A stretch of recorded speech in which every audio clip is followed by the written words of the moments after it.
And joining us right now, Will Sommer of the Washington City Paper. He blogs at the Loose Lips blog over there at the Washington City Paper.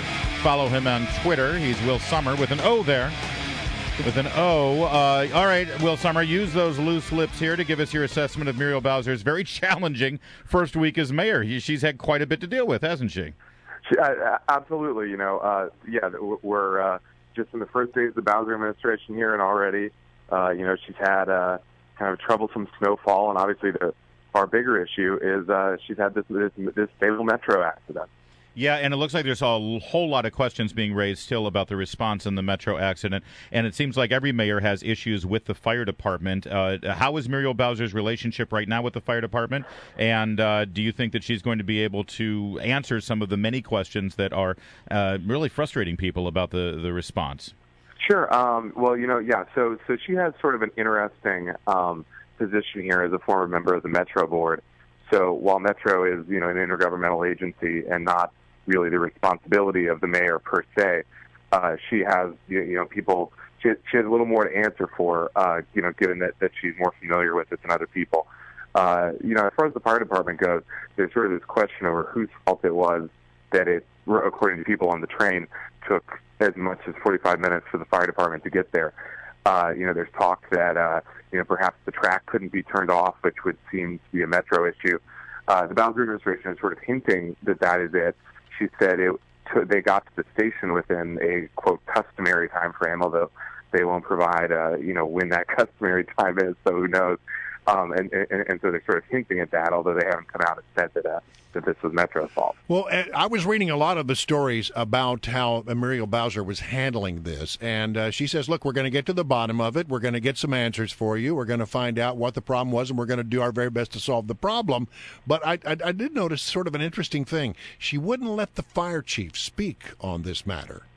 Yeah, the fire chief sort of had a press conference yesterday, and while that was pretty mild. Afterwards, a bunch of reporters came up to the fire chief and were asking him, very basic questions. When does the fire department get there? Why were they stuck? Could they not? Did the track issue keep them from getting to the train? And he said, I'm just following the mayor's lead. I can't say anything about it. Which, it's certainly frustrating for people who are concerned about, if Metro's safe.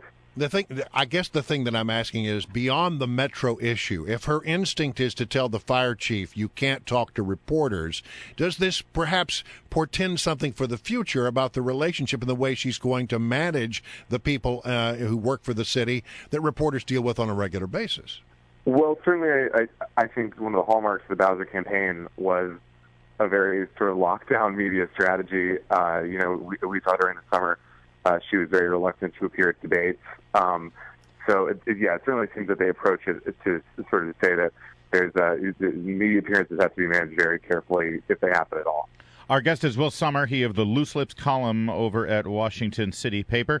And she also began, Mayor Bowser, her term here with some problems on this test run of the streetcars.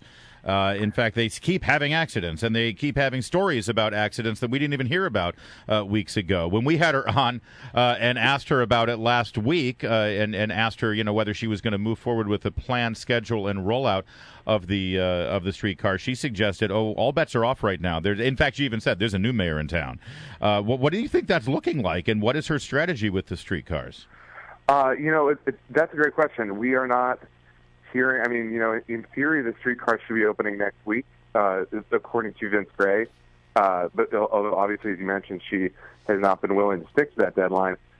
We have not been hearing, you'd think there'd be a big fanfare. This is an enormous infrastructure project. She's been very quiet on that thus far. And, obviously I think she's very focused on Metro right now. Let me ask you about the marijuana thing, because she has said that she will do everything that she can to support the will of the people who said that they wanted to see, a legalization of marijuana in the District of Columbia to some degree. Congress is now saying, no, we have different ideas about that. How do you think that's going to ultimately be resolved? In the courts, almost certainly. Congress forbade the district from spending any money to legalize it. which includes, using a city fax machine, say, or a city employee to fax it to Congress for congressional review. So yesterday, D.C. Council Chairman Phil Mendelson essentially flouted that and sent it in anyway.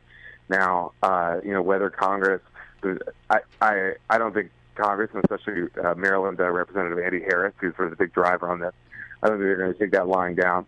And I think somehow this is going to become, this is going to end up in court, and I'm not sure who's going to sue who, but we're going to be looking at that for sure. And lately the courts have not been very kind to the district as far as the district, sort of granting itself powers instead of waiting for Congress to do that. Well, and it seemed like there was some sympathy from then chairman of that committee in the House, Darrell Issa. It seemed like there was a relatively good working relationship there within the district and Chairman Issa. Now we've got Jason Chaffetz as the chairman of that committee. Is there a different relationship? I would say so. I mean, we didn't have a chance to see how Darrell Issa would have reacted on marijuana, although he certainly did not really seem too concerned about marijuana decriminalization when that happened. But yeah, Jason Chaffetz has warned the district, don't flout this congressional ban on spending money on legalization.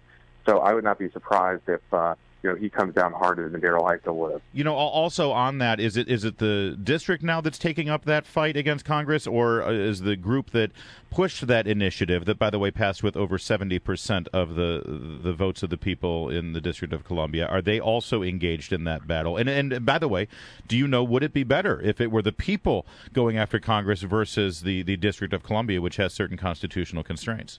Well, certainly the D.C. Cannabis Campaign, which was sort of the main driver of that. I mean, they have certain difficulties. I mean, they can't legalize it. They can't tell the D.C. police not to enforce it or not to arrest people for marijuana. But yeah, they have been sort of doing their own thing. So the district can't spend any money on legalization, and presumably that includes educating people about what the law is.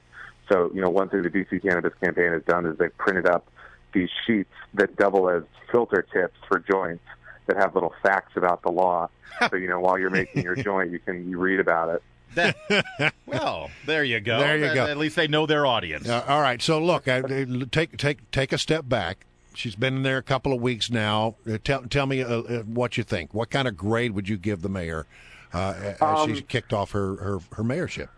Gosh, I don't know. I mean, B+ so far. I mean, you really can't. The Metro response so far, I think, has been fine. The real downfall, I mean, the real kind of distraction of the Bowser regime so far, it's certainly been, I think, the snow response. I believe that was last week. We saw what's a pretty basic snowfall sort of become much more of a hassle as far as clearing the streets than I think a lot of people expect. I mean, that's a basic government service. We're seeing her response to that this morning with this even lighter dusting, where she was criticized for not opening the schools on time. Now around 5 a.m. they said the schools are going to open on time today, and then 10 minutes later they said no, never mind, it's on a 2-hour delay. So they're certainly more conscious of that now. All right, Will Sommer, we're going to leave it there. Thanks again, though. Will Sommer, Washington City Good Paper. stuff, Will. Thanks. Thanks for having me.